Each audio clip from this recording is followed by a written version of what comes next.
Hello everyone, welcome back to the channel. कैसे हैं आप सब? क्लास 12 आज आपकी हम हिंदी अंतरा से आपका जो कविता का भाग है वो कर रहे थे। तो आज हम करेंगे 12 मास।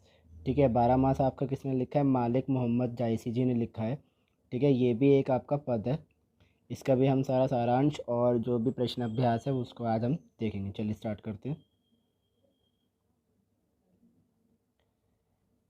12 मास मालिक मोहम्मद जायसी द्वारा रचित महाकाव्य पद्मावत के नागमती वियोग खंड का एक अंश है।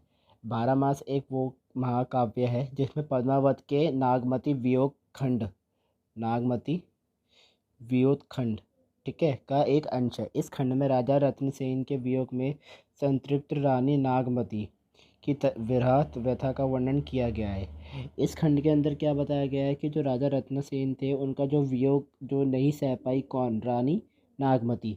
उनका जो विरह था उसके बारे में वर्णन है। ठीक है, इस पूरे अंश में साल के विभिन्न महीनों में नागमती की स्थिति का वर्णन किया गया है। 4 महीनों का वर्णन इस अंश में किया गया है। अघन मास वर्ष का 9वां महीना, पौष मास जैसे अगन के बाद जो आता है माघ और फागुन। तो बेटा देखो, यही जो मास इसके अंदर बताए गए हैं यही हमारे कैलेंडर में भी होते हैं। ठीक है, पौराणिकताओं के अनुसार हमारे ये 4 जो है अलग अलग महीने होते हैं और सबका ही अपना अलग अलग महत्व होता है। ठीक है, तो चलिए शुरू करते हैं।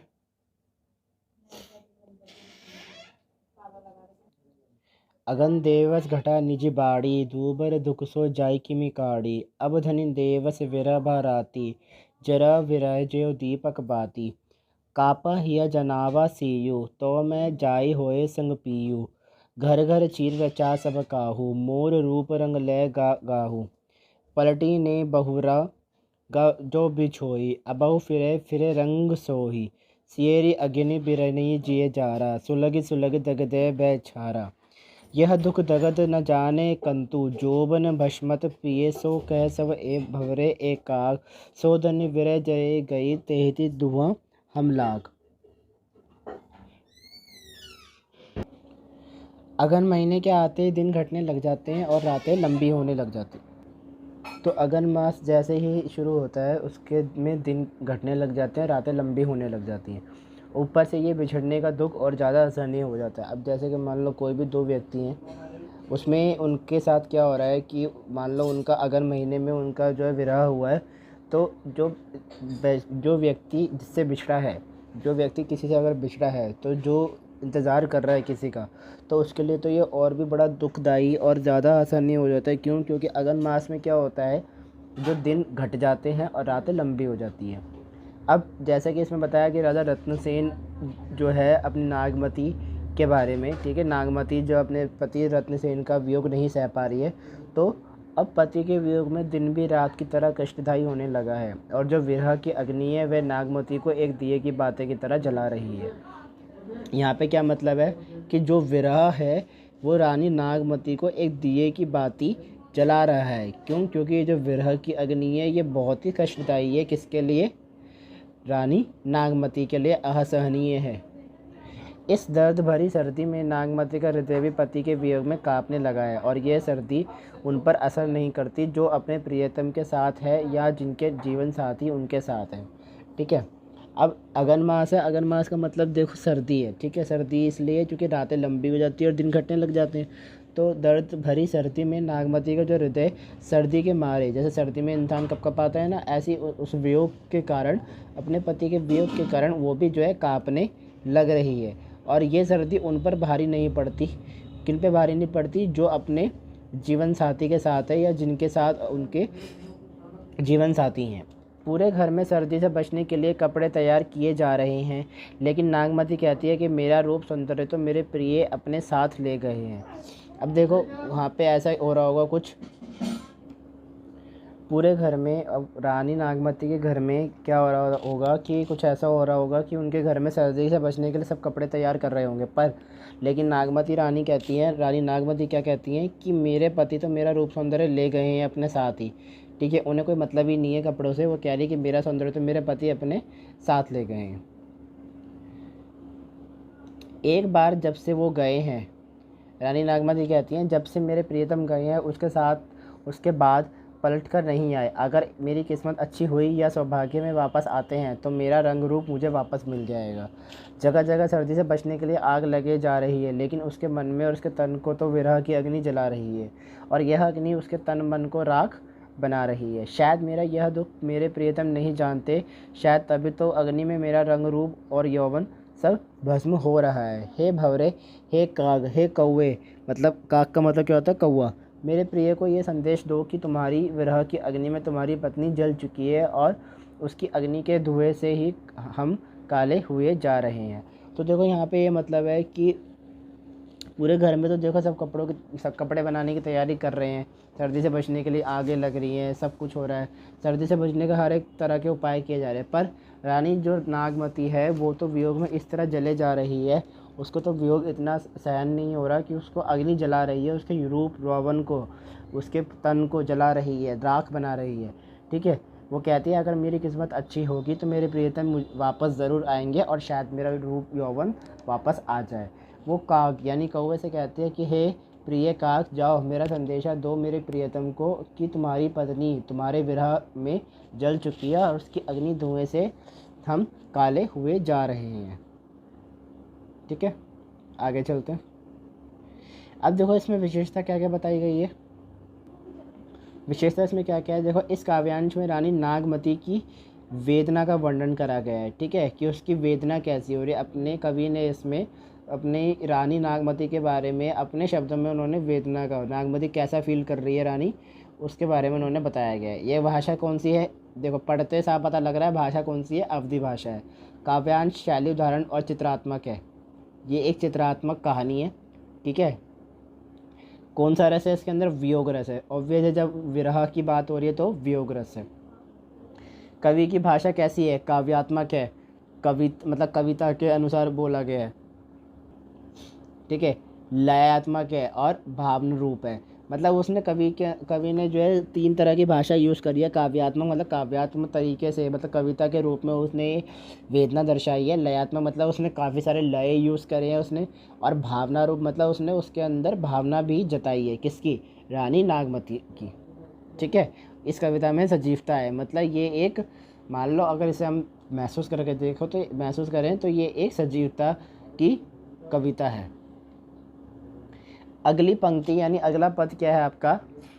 पूस जाड़ थर थर तन कापा, सुरजु जड़ाई लंक दिसी तापा, विरह बाड़ी भा दारुण सीयु, कपि कपि मरो ले ये हरि जीयु। कंत का हो लागो हियरे, पंथ अपार सूझ नहीं नियरे, सौर सुपेती आवे जूड़ी, जानहु सेज हिवचल बूढ़ी। चकई निसी बिछुरे दिन मीला, हो निसी बासर विरह कोकीला, रैनी अकेले साथ नहीं राखी, सखी, कैसे जियो बिछोई पखी, विरह से चान भवे तन चाड़ा, जियत खाई मुए नहीं छाड़ा, रकत ढरा मासु गरा हाई, बै सब संग, धनी सारस होई रही मोई, आई समेटू पंख। अब इस पद का क्या अर्थ है? यहाँ पे कवि कहते हैं कि पोष के महीने में सर्दी इतनी अधिक बढ़ गई है और सूरज के दूर हो जाने से सर्दी और अधिक बढ़ चुकी है और ताप में कमी आ गई है। ऐसे में शरीर काँप रहा है और ऐसी भयंकर सर्दी नागमती के विरह अग्नि को बढ़ा रही है और इस सर्दी में अब उसे ऐसा लगने लगा है कि उसके प्राण ही निकल जाएंगे। देखो जैसा ही मैंने आपको स्टार्टिंग में इंट्रो में बताया है कि इसके अंदर 4 महीनों के बारे में बताया गया है, अगन मास, पौष मास, ठीक है, और फागुन मास और एक और मास जो मैंने बताया था, ये 4 मास के बारे में बताया गया है। तो देखो पहले तो अगन मास के बारे में बता दिया, उसमें क्या था कि सर्दी जो है सर्दी शुरू हो चुकी है। अगन मास का मतलब क्या है कि सर्दी शुरू हो चुकी है, रातें बड़ी हो चुकी हैं और दिन घटने लगे हैं। पर पौष का महीना ऐसा होता है कि इसमें पौष का ऐसा महीना होता है जिसमें सर्दी इतनी अधिक बढ़ जाती है कि सूरज दूर दूर तक दिखाई नहीं देता। ठीक है, और इसके कारण, इस सर्दी के कारण, इस मौसम के कारण ताप में इतनी कमी आ गई है कि रानी नागमती की जो विरह की अग्नि है वो इतनी बढ़ चुकी है कि उसे ऐसा लगने लगा है कि उसके प्राण ही निकल जाएंगे। हे प्रिय, तुम कहाँ हो? मुझे आकर एक बार अपने हृदय से लगा लो, अर्थात अपने आलिंगन में ले लो, ताकि ये सर्दी कम हो जाए। आप तक पहुँचने का मार्ग तो बहुत लंबा है, मुझे कुछ समझ नहीं आ रहा, मैं करूं तो क्या करूं। रानी नागमती यहाँ अपने प्रियतम से कहती हैं कि हे प्रियतम, हे मेरे प्रिय, तुम कहाँ हो, मुझे एक बार आके अपने हृदय से लगा लो, ये सर्दी ताकि कम हो जाए। आप तक पहुँचने का मार्ग तो बहुत लंबा है, मैं कुछ समझ नहीं पा रही कि मैं करूं तो क्या करूं। जब मैं लेट कर रजाई ओढ़ती हूँ तो वह भी बहुत ठंड लगती है और कष्ट देती है। ऐसा लगता है मानो पूरा बिस्तर ही बर्फ़ में डूबकर बड़ी हिमालय की तरह ठंडा और बर्फीला हो गया हो। ठीक है, चकवा और चकई तो केवल रात को ही बिछड़ते हैं, उनकी स्थिति तो मुझसे बहुत अच्छी है, वे कम से कम दिन में तो साथ रहते हैं। अब चकवा और चकई, यहाँ पे एक पक्षी के बारे में बताया गया है कि चकवा और चकई कौन है, एक पक्षी है, ये पक्षी हैं जो रात में बिछड़ते हैं परंतु दिन में साथ रहते हैं। तो वो रानी नागमती ने जो है उन्हीं का उदाहरण लेते हुए कहा है कि कम से कम इनकी किस्मत तो अच्छी है कि ये दिन में साथ रहते हैं, रात में बिछड़ते हैं तो क्या हुआ। रात होते ही मेरी सखियां भी अपने अपने घर को चली जाती हैं और फिर रानी नागमती अकेली हो जाती है। और इस अकेलेपन में, इस भयंकर सर्दी के समय, इस रात में मेरा हाल ऐसा हो गया है जैसे एक कबूतरी का अपने प्रिय से अलग होने पर होता है। इस अकेलेपन में मैं जीना उसके लिए बहुत कठिन हो जा रहा है। ऐसे ऋतु में विरह रूपी बाज मुझे अकेली कबूतरी का शिकार कर रहा है और ना मुझे जीने देता है ना ही मरने देता है। अब देखो यहाँ पे रानी नागमती ने जो है सर्दी को और मतलब मौसम को जो है किससे कंपेयर करा है, उन्होंने कंपेयर करा है एक बाज से। ठीक है, एक बाज रूपी से कंपेयर करा है और उन्होंने खुद को किससे कंपेयर करा है, कबूतरी से। वो कह रही हैं कि ये जो सर्दी है, ये जो ऋतु है, ये एक बाज रूपी मुझे कबूतरी का शिकार कर रही है, जो मुझे ना तो जीने दे रही है और ना ही मरने दे रही है। इस अग्नि में जलते जलते नागमती का हाल बुरा हाल हो चुका है। इस जुदाई की आग में जलते जलते मेरे शरीर का सारा रक्त आंसू बनकर बह गया और मांस गल गया और हड्डियां शंख की तरह खोखली। मेरा हाल इस मादा सारस की तरह हो गया है जो रो रो कर मर जाती है और केवल पंख ही बच जाते हैं। अब देखो उन्होंने यहाँ पे किससे दोबारा कंपेयर करा है, उन्होंने अपने आप को कंपेयर करा है एक मादा सारस से। एक सारस जो होता है ना, सारस होता है, एक मादा सारस होती है। जो मादा सारस की तरह उन्होंने कंपेयर करा है कि वो जो रो रो कर मर जाती है परंतु केवल उसके बचते क्या हैं, सिर्फ पंख बचते हैं। ठीक है, विशेषता विशेषता क्या है इसके अंदर, देखो रानी नागमती का वही कि इसके अंदर उसकी वेदना के बारे में बताया गया है। कौन सी भाषा है, अवधि है, कौन सा अलंकार यूज हुआ है इस पद के अंदर, उपमा और अनुप्रास अलंकार। ठीक है, काव्यांश कैसी काव्यांश है इसके अंदर, शैली का उदाहरण, इसमें देखो शैली उदाहरण लिए गए, काफ़ी सारे उदाहरण लिए गए ना, कहीं पे मादा का लिया गया, कहीं पे कबूतरी का लिया गया, कहीं पे बाज का लिया गया। ठीक है, काव्यांश कौन सा रस है इसमें, वियोग रस। कौन कौन से भाषाएं, काव्यात्मक, लयात्मक, भावनारूप और कविता क्या है, एक सजीवता की ऊपर उदाहरण है ये। तीसरा पद, लागे हूँ माँ पर अबे पाला, विरहा काल बहु जड़ काला, पहल पहल तन रही जो झापे, हईले हलली अधिको हिये कापे, आई सूर होई तपुरे नाहा, तेहि बिनु जाड़ न छुटे माहा, एहि मास उपजे रस मूलू, विरह पवन होई मारे झोला, नैन चवोई जस माहू नीरू, गेह नहीं हार रही होई डोरा, टूट ही बुंद परही जस ओला, ते ही जल अंग लाग सर सीरू, कोई सिंगार को पहीर पटोरा, तुम सौर भवर मोर जोवन फूलू, तुम बिनु कंथा दनई हरई, तनु तिनु वर डोल, तही पर विरह जार कई के, चहे उड़ावा झोल। अब इस पद का क्या मतलब है, यहाँ पे कभी कहते हैं कि माघ। अब देखो माघ महीना आ गया, पहले पद में कौन सा महीना, अगन महीना, अगन मास। दूसरे पद में पौष का महीना। तीसरे महीने में, तीसरे पद में कौन सा मास आ रहा है, आपका मास आ रहा है माघ मास, जो काफ़ी अच्छा मास होता है। क्या है इसके अंदर, माघ महीने में लगने वाला यानी पालना यानी झूला पड़ने वाला झूला पड़ता है। सुबह सुबह ओस पड़ने लगती है। ठीक है, ठंड और ज़्यादा बढ़ जाती है। पति से अलग होने के बाद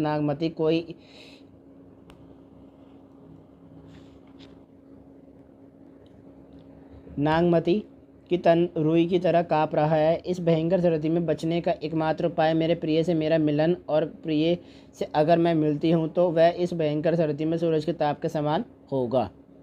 इस माघ के महीने में फूलों में रस आ जाता है और उसी प्रकार मेरा हृदय भी भावनाओं से भर गया और वह अपने पति को भंवर बनकर आने को कहती है और उसका हृदय उसके बाद फूल की तरह खिल जाएगा।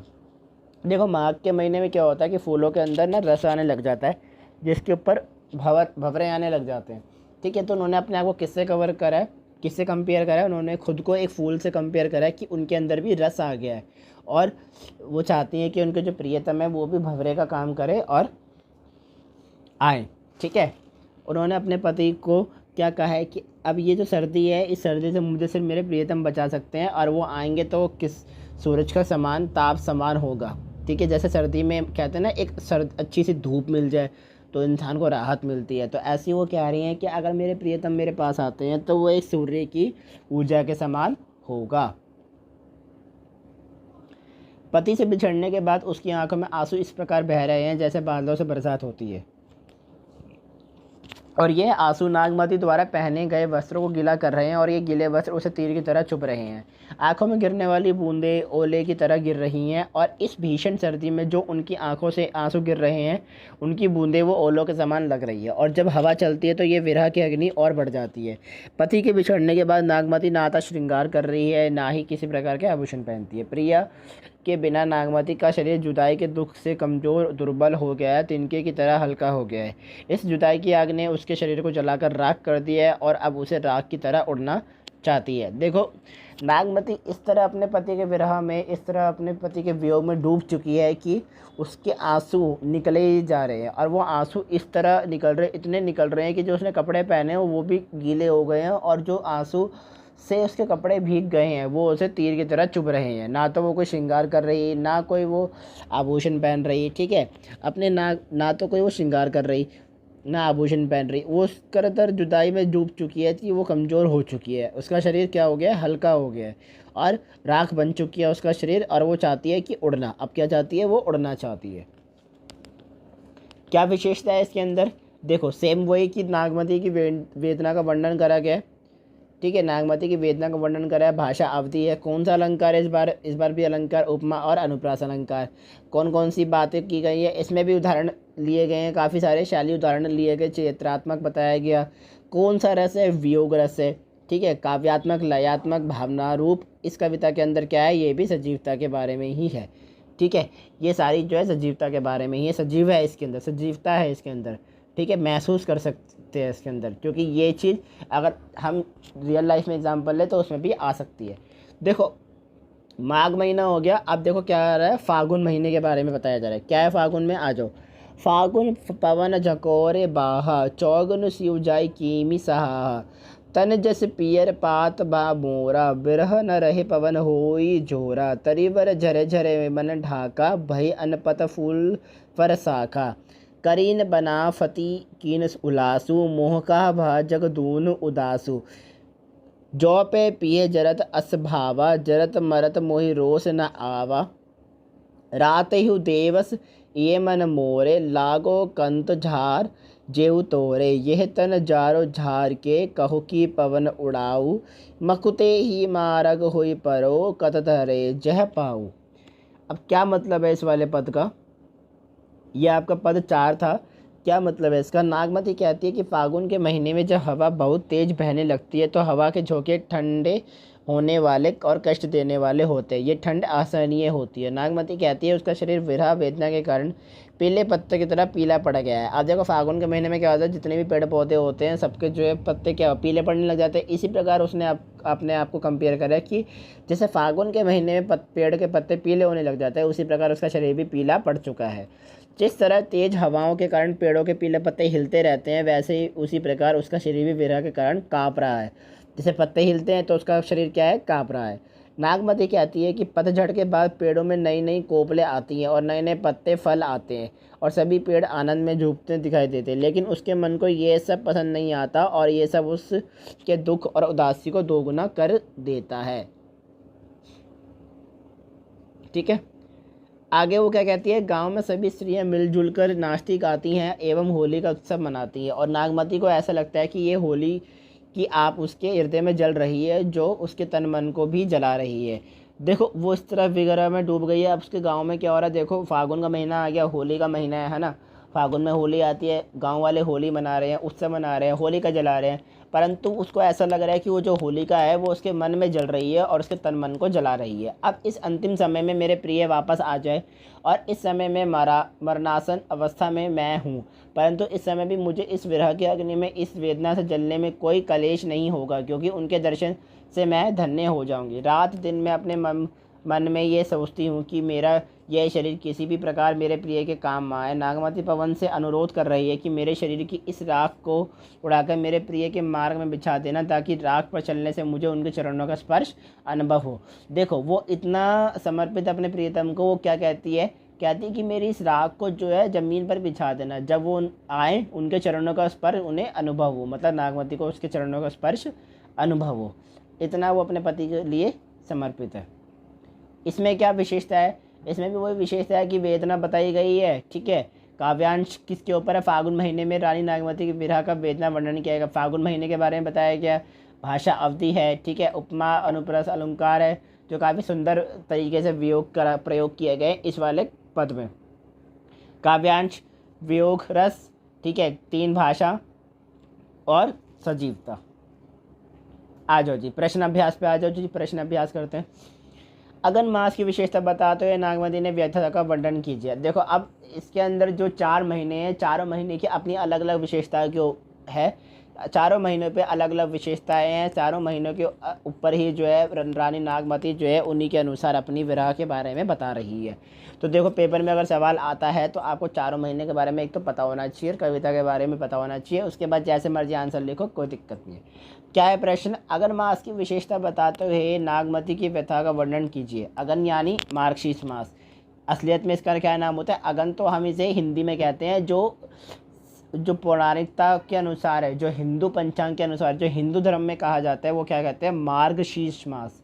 ठीक है, और मार्गशीर्ष मास में क्या होता है? दिन छोटे होते हैं, रात बड़ी होती है। ऐसी स्थिति में नागमती विरह की अग्नि में दिए की भांति जल रही है। यह है इस प्रश्न का मतलब।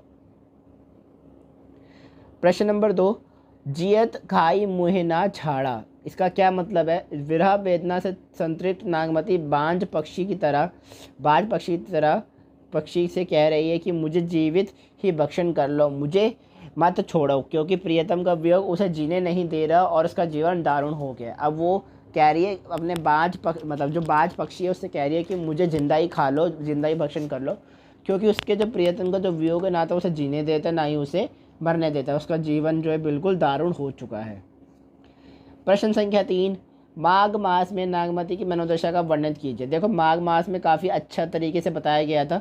ठीक है, अगर आपने कविता का ये माघ मास वाला पद आपने ध्यान से सुना होगा, आपने समझा होगा, तो आप इसको अपने शब्दों में लिख सकते हो। लेकिन इसके अंदर कैसे लिखा गया है, कैसे लिख सकते हो आप आंसर, इसमें से भी आप ले सकते हो हिंट।